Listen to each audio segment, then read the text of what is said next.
السلام علیکم ورحمۃ اللہ۔ ترجمہ تفسیر القرآن الکریم، سبق نمبر 651۔ اعوذ باللہ من الشیطان الرجیم۔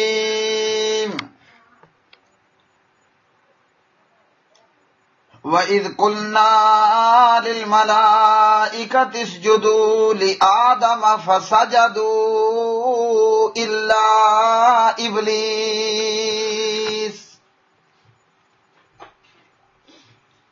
قَالَ أَأَسْجُدُ لِمَنْ خَلَقْتَ طِينًا قال أرأيتك هذا الذي كرمت علي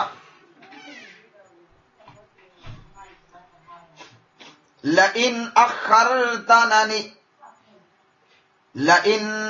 أخرتني إلى يوم القيامة لأحتنكن ذريته إلا قليلا قال اذهب فمن تبعك منهم فإن جهنم جزاؤكم جزاء موفورا واستفزز من استطعت منهم بصوتك وأجلب عليهم بخيلك ورجلك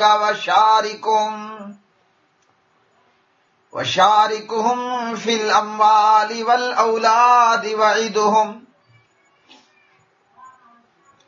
وما يعدهم الشيطان إلا غرورا إن عبادي ليس لك عليهم سلطان وكفى بربك وكيلا۔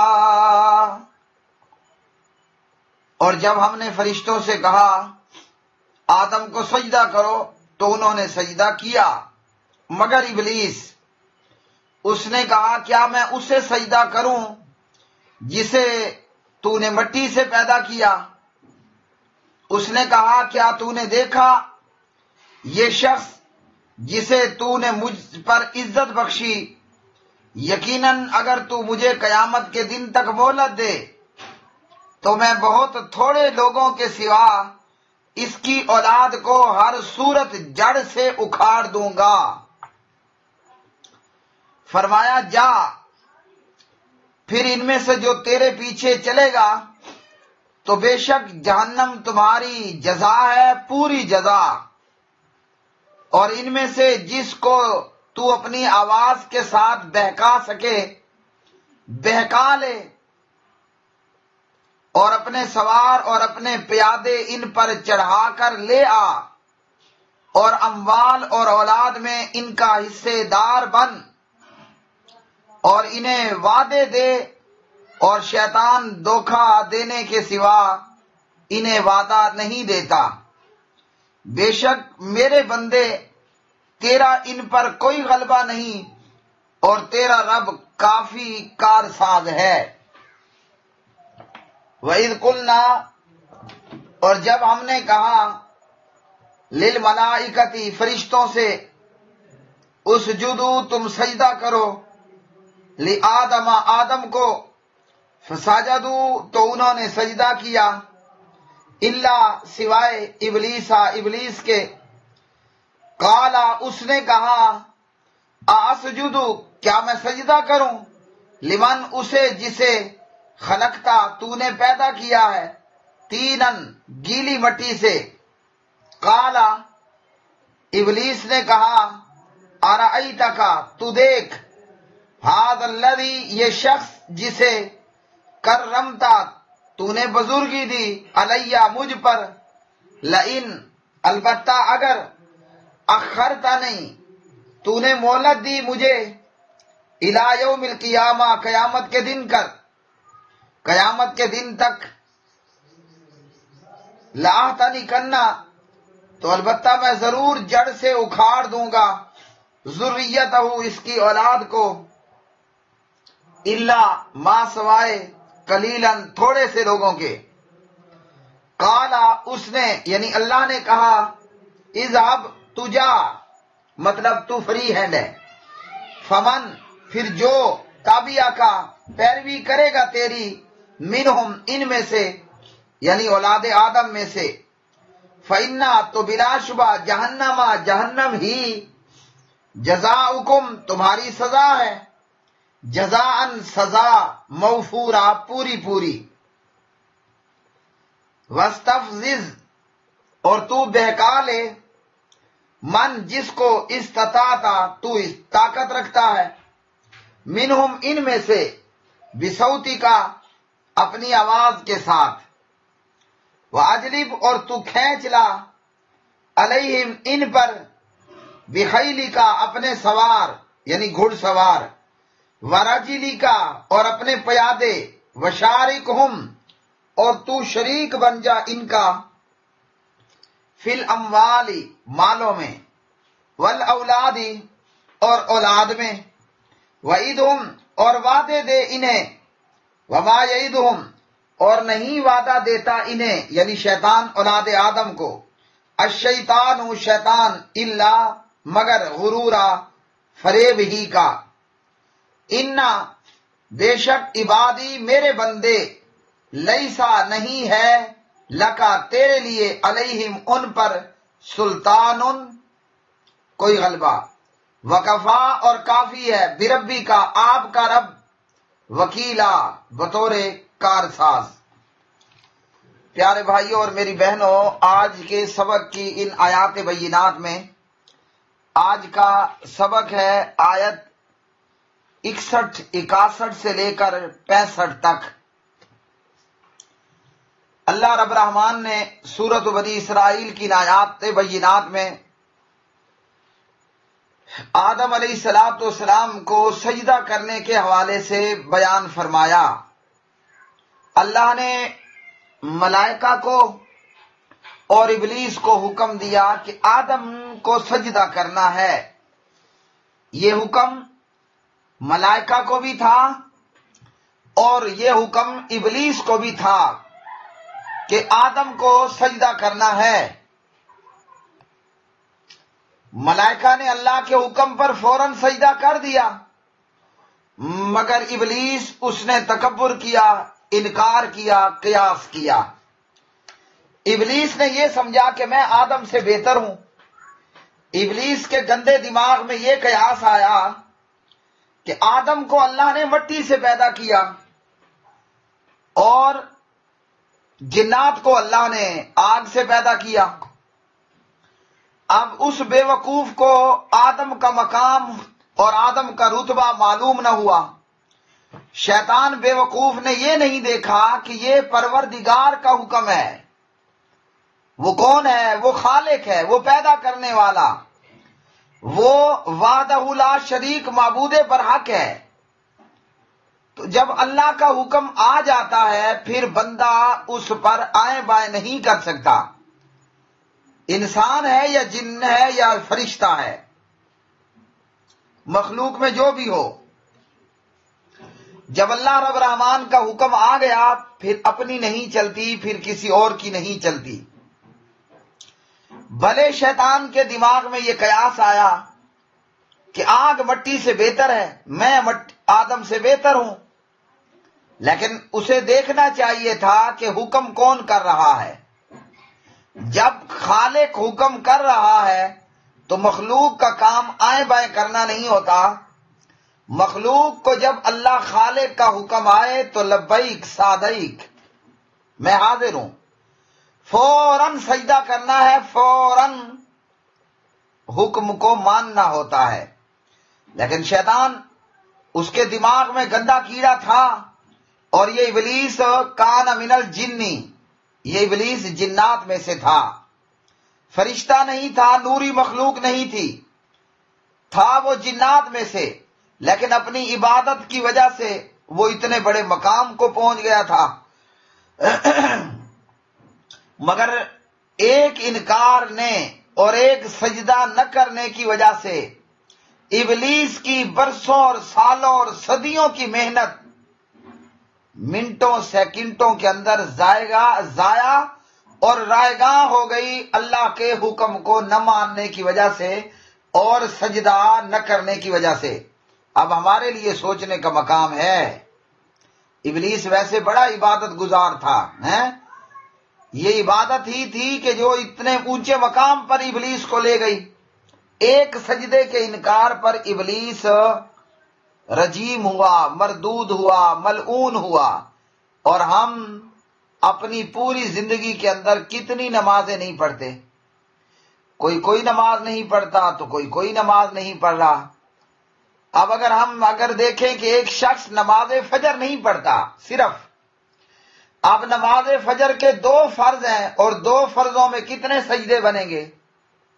2 اور 2 4، ایک رکعت میں 2، دوسری میں 2، 4 سجدے۔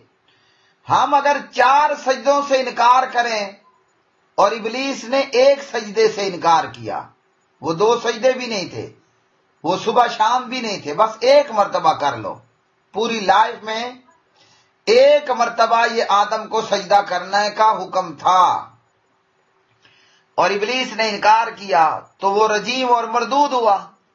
اور ہم روزانہ اور اپنی زندگی میں 10، 20، سینکڑوں، ہزاروں، لاکھوں، کروڑوں، کھربوں سجدوں سے انکار کر بیٹھیں تو پھر ہمارا کیا بنے گا؟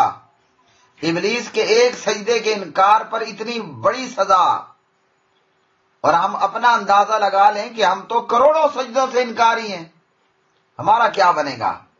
لہذا بے نمازیوں، نماز پڑھو، ورنہ شیطان کے ساتھ، فرعون اور حامان کے ساتھ جہنم کا پڑوس ملے گا، یاد رکھ لینا۔ اب اللہ سبحانہ و تعالیٰ نے ابلیس کو حکم دیا کہ آدم کو سجدہ کرنا ہے۔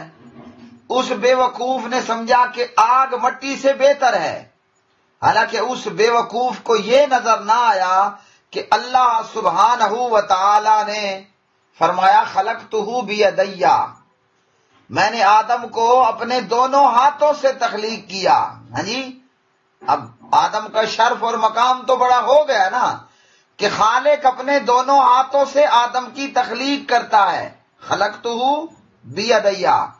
اب جس کو خالق اپنے ہاتھوں سے بنائے، تخلیق کرے، وہ بڑا ہوگا یا وہ جس کو آگ سے پیدا کیا؟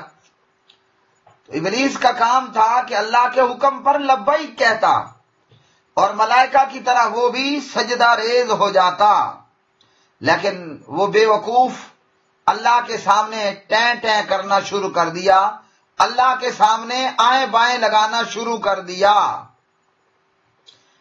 اور کہا کہ ٹھیک ہے، اب میں رجیم تو بن گیا ہوں، مردود اور ملعون تو بن گیا ہوں،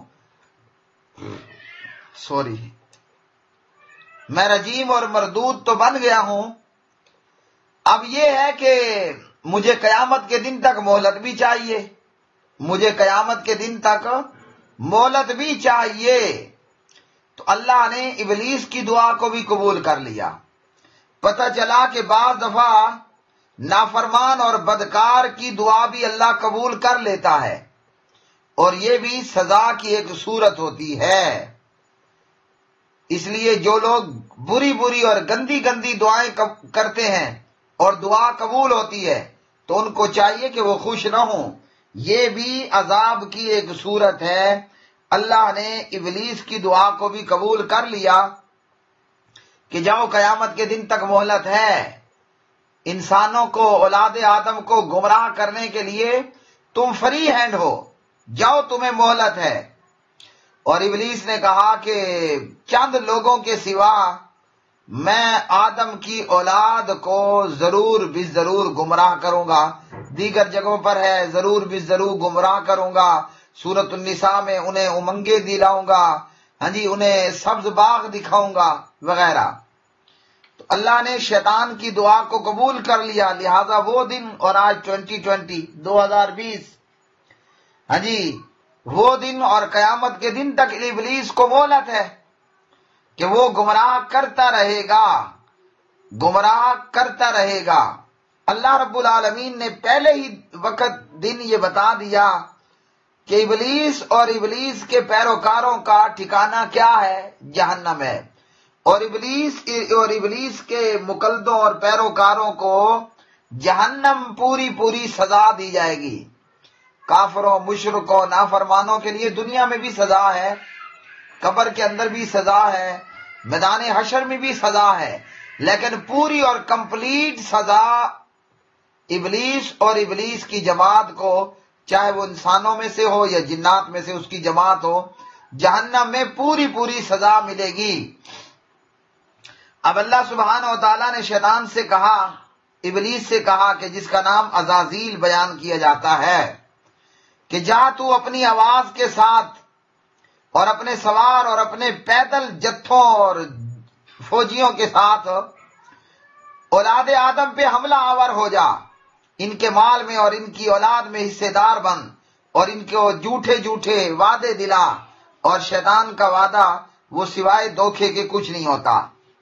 شیطان کی آواز سے مراد جو ہے وہ ہر نافرمانی پر مبنی بات، چاہے یہ گانا بجانا ہو، میوزک ہو، موسیقی ہو، ہاں جی، اس طرح آلات موسیقی جو بھی ہیں، چاہے غیر محرم مرد و عورت کا مزے لے کر چسکوں کے لیے ایک دوسرے سے بات چیت کرنا ہو، یہ سب شیطان کی آوازیں ہیں، اور شیطان انہی کے ذریعے لوگوں پر، اولاد آدم پر حملہ آور ہوتا ہے، اور وہ 100 میں سے 99% ابلیس کامیاب بھی ہوتا ہے۔ شیطان سے کہا گیا کہ تو اپنی آواز کے ساتھ، اپنے سوار جتھوں کے ساتھ اور اپنی پیدل فورسز کے ساتھ اولاد آدم پہ حملہ کر دے، اور ان کے مال اور ان کی اولاد میں بھی شریک ہو جا۔ تو مال میں شراکت شیطان کی یہ ہے، بندہ حرام کمانا شروع کر دے، بندہ رشوت لینا شروع کر دے، ہاں جی، بندہ سود لینا دینا شروع کر دے، زنا اور رنڈی بازی سے کمانا شروع کر دے، اور اسی طرح دیگر حرام ذرائع سے آمدنی حاصل کرنا شروع کر دے۔ یہ مال میں شیطان کی شراکت ہے۔ کوئی چوری کر رہا ہے، کوئی ڈاکہ ڈال رہا ہے، کوئی دھوکہ کر رہا ہے، کوئی نعوذ باللہ ملاوٹ کر رہا ہے، کوئی کم ماپ تول رہا ہے، تو یہ سب ہمارے پیسے میں شیطان کی شراکت ہے۔ اللہ تعالیٰ ہمیں بچائے۔ اولاد میں شیطان کی شراکت یہ ہے کہ میاں بیوی ہم بستری کرتے وقت مسنون دعا چھوڑ دیں۔ اولاد میں شیطان کی شراکت یہ ہے کہ بندہ اپنی اولاد کی گندی پرورش کرتا ہے، خود گندا، اولاد کی پرورش بھی گندی کرتا ہے۔ اولاد میں شیطان کی شراکت یہ ہے کہ اللہ ہر بچے کو فطرت اسلام پر پیدا کرتا ہے، مگر باپ اس کا نام رکھ دیتا ہے عبد العزا، باپ اپنے بچے کا نام رکھ دیتا ہے عبد شمس، ہاں جی، عبد ود، عبد سوا، عبد یغوس، عبد نصر، اور اسی طرح باپ اپنے بچے کا نام رکھ دیتا ہے، کیا نام ہے جی؟ پیرا دیتا ہے۔ اولاد میں شیطان کی شراکت یہ ہے کہ حسین بخش، رسول بخش، امام بخش وغیرہ وغیرہ، یہ اولاد میں شیطان کی شراکت ہے۔ اب شیطان ہمارے اوپر حملہ آور ہوتا ہے، کہاں سے؟ اوپر سے، نیچے سے، دائیں سے، بائیں سے، آگے سے، پیچھے سے، ہر ایک پوائنٹ سے اور ہر ایک راہ سے اور راستے سے شیطان ہم پر حملہ آور ہوتا ہے۔ اور یاد رکھیے، اللہ رب العالمین نے بھی ہمیں اکیلا نہیں چھوڑا۔ شیطان ٹھیک ہے ہمارا بڑا مضبوط دشمن ہے، اور شیطان کے پاس جنگ اور دشمنی کے لیے ہر قسم کا ساز و سامان ہے۔ اللہ نے اسے فری ہینڈ بھی کیا، اور شیطان کے پاس ہر قسم کا جنگی ساز و سامان موجود ہے، اولاد آدم سے جنگ کرنے کے لیے، گمراہ کرنے کے لیے۔ اس کا جتنا بھی جنگی ساز و سامان ہو، اور شیطان کتنا ہی طاقتور کیوں نہ ہو، اللہ سبحانہ و تعالیٰ نے بھی اپنے بندوں کو ہتھیار دیے ہیں۔ جنگ ہمیشہ ہتھیاروں میں لڑی جاتی ہے، ہتھیار آپ کا مضبوط ہو یا کمزور ہو وہ ایک علیحدہ بات، تھوڑے ہتھیار ہوں یا زیادہ ہوں، جنگ ہمیشہ قوت اور طاقت اور ہتھیاروں کی بنیاد پر لڑی جاتی ہے۔ تو شیطان ہمارا دشمن ہے اور ڈے ون سے وہ ہمارے ساتھ جنگ کیے ہوئے ہے. تو اللہ نے بھی ہمیں ابلیس سے، عزازیل سے، شیطان سے لڑائی لڑنے کے لیے ہتھیار دیے ہیں. وہ ہتھیار اللہ کا قرآن ہے، وہ ہتھیار نبی پاک علیہ الصلوۃ والسلام کی تعلیمات ہیں. مثال کے طور پر آپ کو چند سیمپل میں دیتا ہوں. ہمیں ہمارے نبی علیہ السلام نے ہتھیار دیا ہے.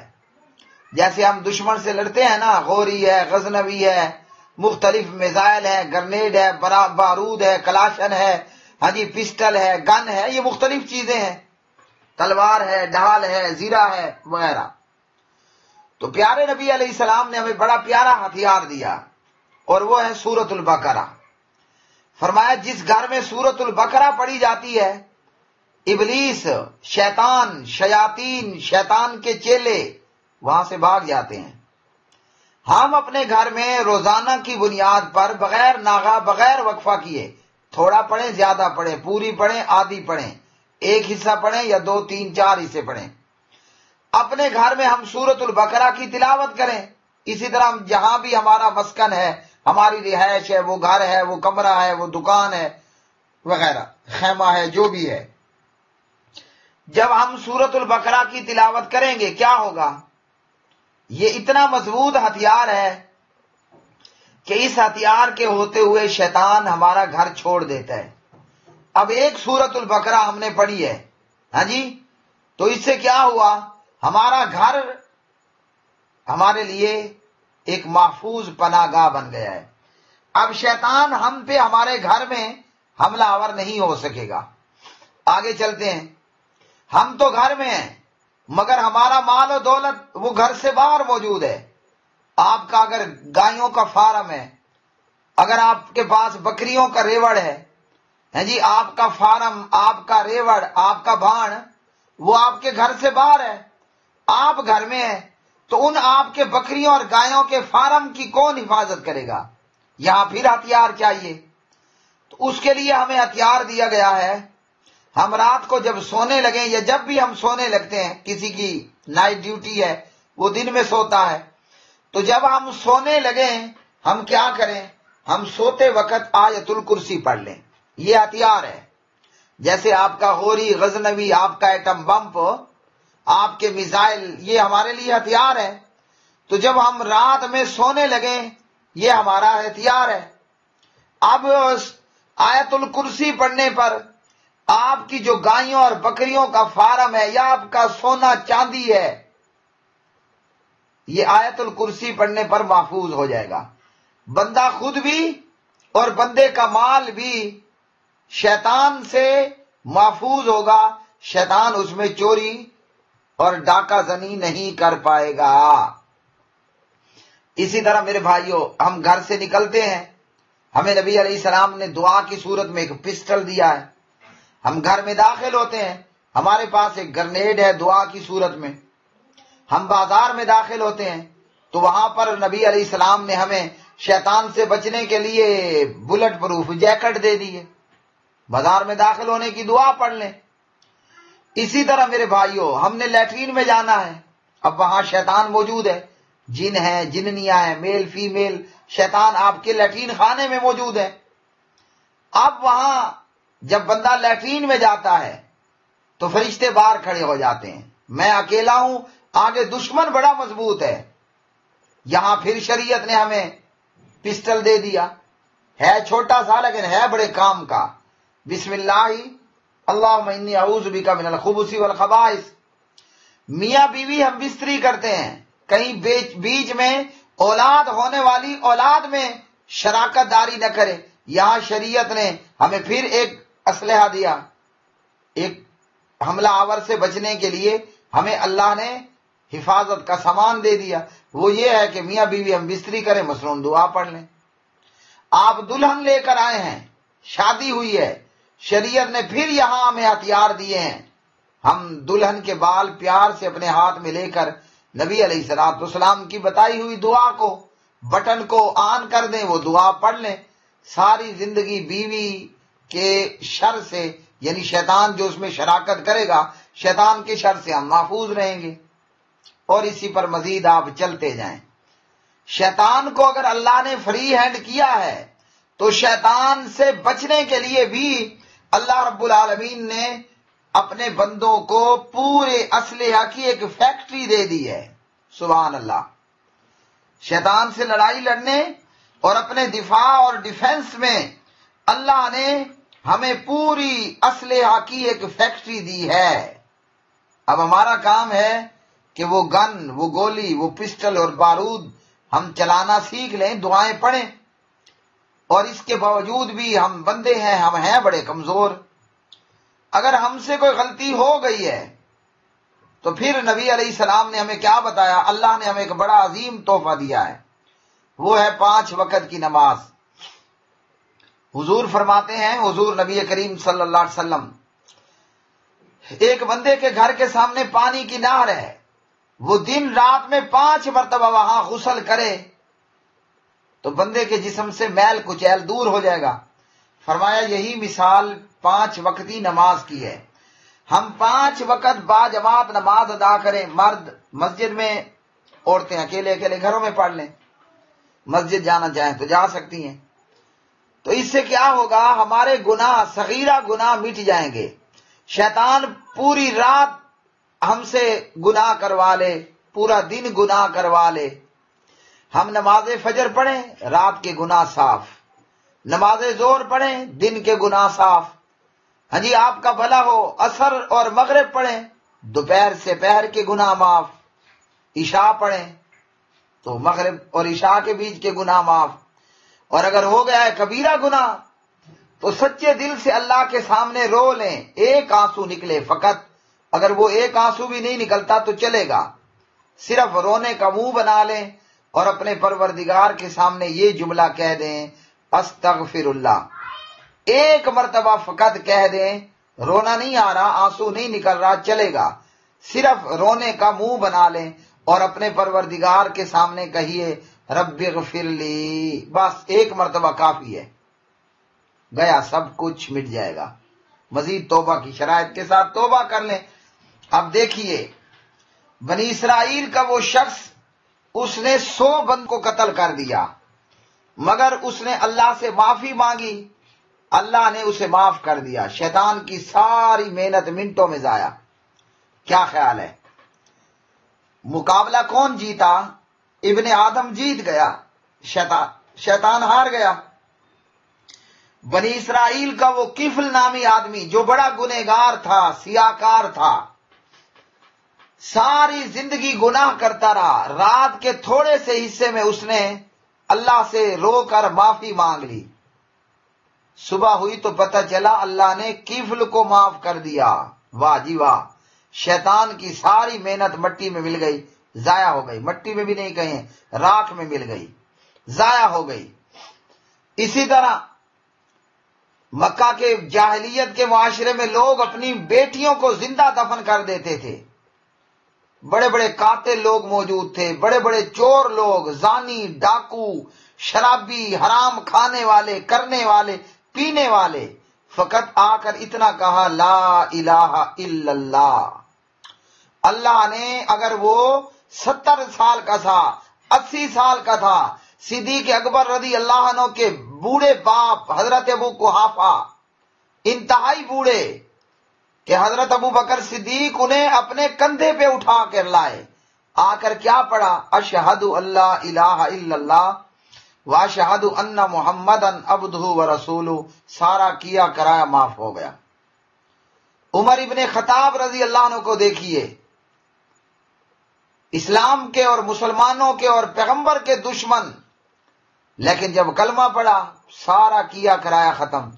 حضرت ابو سفیان کو دیکھیے رضی اللہ عنہ، کتنے بڑے اسلام کے دشمن تھے، لیکن اشہد اللہ الہ الا اللہ پڑھا، سارا کیا کرایا ختم، پچھلا پورا ڈیٹا صاف، ونڈو فریش کی فریش۔ تو یہ کیا ہوا؟ شیطان کی محنت رائیگاں چلی گئی، شیطان کی محنت ضائع ہو گئی۔ اللہ نے شیطان کو فری ہینڈ کیا تو اللہ نے ہمیں شیطان سے لڑنے کے لیے ہتھیار بھی دیے اور اللہ نے ہمارے لیے بڑے بڑے پیکج رکھے ہیں، میں کہاں تک بیان کروں۔ آپ جمعہ نماز با جماعت وقت پر آ کر ادا کریں، پچھلے جمعے اور اس جمعے کے بیچ جتنے گناہ ہوئے سارے ختم، سب کے سب صغیرہ گناہ معاف ہو گئے۔ کبیرہ کے لیے آپ باقاعدہ توبہ کریں۔ آپ نے بیت اللہ کا حج کیا کسی گناہ اور غلطی کے بغیر، آپ کو اللہ نے ایسے معاف کر دیا کہ یوم ولدتہ امہ، سبحان اللہ۔ حج آپ نے پورا کر لیا، گناہوں سے ایسے پاک ہو گئے جیسے آج آپ کی ماں نے آپ کو جنم دیا۔ یہ کیا ہے؟ یہ شیطان کی محنت پر پانی پھر گیا ہے، شیطان کی محنت پر پانی پھر گیا، سارے کا سارا کیا دھرا اس کا ضائع۔ شیطان وہ چول جنگجو ہے، وہ جاہل اور بے وقوف اور وہ بدنصیب جنگجو ہے شیطان، کہ ساری جنگ لڑتے لڑتے لڑتے لڑتے جب اینڈ آتا ہے جنگ ہار جاتا ہے۔ تو فرمایا کہ میرے بندے ان پر تیرا کوئی غلبہ نہیں، اور آپ کا رب کافی ہے، کار ساز ہے۔ ہاں جی، آپ کا رب کافی کار ساز ہے۔ اللہ کے بندوں سے مراد وہ بندے ہیں جو گناہوں سے بچنے کے لیے ہتھیاروں کا استعمال کرتے ہیں، گناہ ہو جانے پر توبہ طائب ہو جاتے ہیں، گناہ ہو جانے پر توبہ طائب ہو جاتے ہیں۔ اور ایک بات مزید آخری یاد رکھ لیجئے، گناہ ہو جانا کوئی بہت بڑی بات نہیں ہے، گناہ ہو جاتا ہے، گناہ ہو جاتا ہے، معافی نہ مانگنا یہ بہت بڑا جرم ہے۔ آدم اور ابلیس کا فرق ہی یہی ہے، ابلیس نے جان بوجھ کے غلطی کی اور اپنی غلطی پر تکبر کیا، اکڑ گیا۔ آدم سے خطان بھول کر غلطی ہوئی، دھوکے سے اسے سے غلطی کروائی گئی، مگر پھر بھی آدم نے فوراً کہا ربنا ظلمنا انفسنا وان لم تغفر لنا وترحمنا لنکونن من الخاسرین۔ یاد رکھیے کہ جس سے غلطی ہو جاتی ہے، جانے میں انجانے میں جو بھی بنے، اگر وہ توبہ کر لیتا ہے وہ آدم کا بیٹا ہے، وہ اللہ کا بندہ ہے، اور جو گناہ کرتا ہے اور اس پہ اکڑ جاتا ہے، تکبر کرتا ہے، وہ پھر شیطان کا پیروکار ہے۔ شیطان، ابلیس، عزازیل اور آدم علیہ السلام کا فرق یہ ہے، آدم سے خطا ہوئی، آدم فوراً جھک گیا، توبہ طائب ہوا، اور ابلیس نے غلطی کی اور اس پہ اکڑ گیا۔ اب ہمیں کیا کرنا ہوگا؟ سمجھ گئے ہوں گے آپ، ہم سے غلطی ہو فوراً رجوع اللہ، اللہ کی طرف لوٹنا ہے، اپنے گناہ پر اللہ سے معافی مانگنی ہے، اللہ کی رحمت سے نا امید نہیں ہونا، جیسے ہمارا ابا جان اور ہماری اماں جان علیہ الصلوۃ والسلام اللہ سے نا امید نہیں ہوئے۔ وآخر دعوانا الحمدللہ رب العالمین۔